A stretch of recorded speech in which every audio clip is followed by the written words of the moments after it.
Hello and welcome to a quick episode. It's Sonic's 30th anniversary, the 30th anniversary after Sonic was released, and so I thought I'd celebrate by showing the very earliest prototypes I have for both Sonic 3D and Sonic R. I've shown these before on the channel a long time ago, so maybe some of you haven't seen these, but I thought it's worth a look just because this is the earliest version of Sonic that I've ever been involved with. Here we go. Okay, so this is the very first prototype for Sonic 3D. As you can see, very early stage, no collision, nothing like that.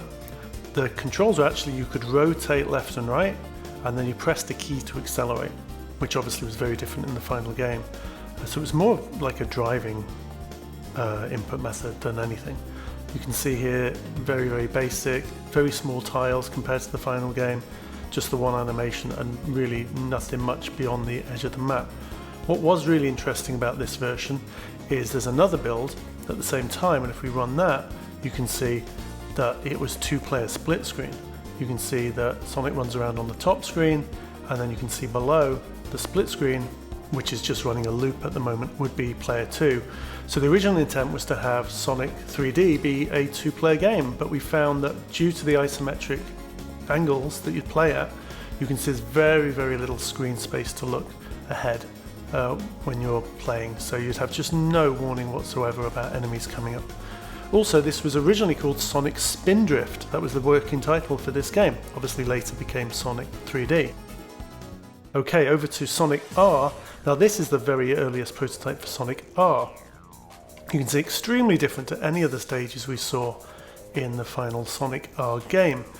The camera is just driving along the track here. It's attached to a spline, so you can't move. And we'll just do a lap here so you can have a look at what's going on in the background.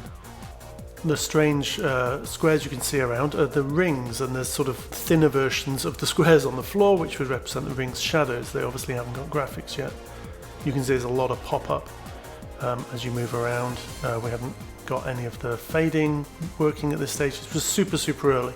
In fact, this was originally a Formula 1 game that we were going to make for Sega. They wanted us to make a Formula 1 game originally, so we'd built basic movement track, we built some car models. I've shown that in other videos. I'll try and leave a link in the description for those. And so you'd drive along a track, and then they were like, oh, I think because Sonic Extreme had gone wrong, so they decided we need a Sonic game in a hurry, so please stop working on the Formula 1 game and let's do a race game for Sonic. And that's how Sonic R came into existence. So we have bespoke code to draw the track.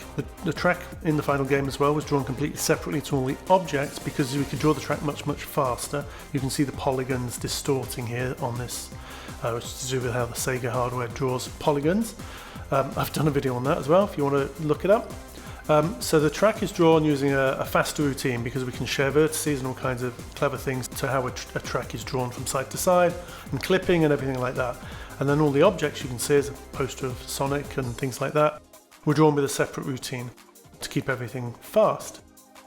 I actually like a lot of the models. Just Robotnik, he's a chef for some reason. I guess Robotnik's was a restaurant you could theoretically eat at in this world. This was just stuff we put together as a prototype to show Sega what we could do. You can turn around and look around on this. I did write an editor for this. Again, I've made a longer video for this. I'll try and leave a link in the description a long time ago where I sort of broke out of the track and looked around. But just for now, I thought I'd show this as a celebration of Sonic's 30th birthday.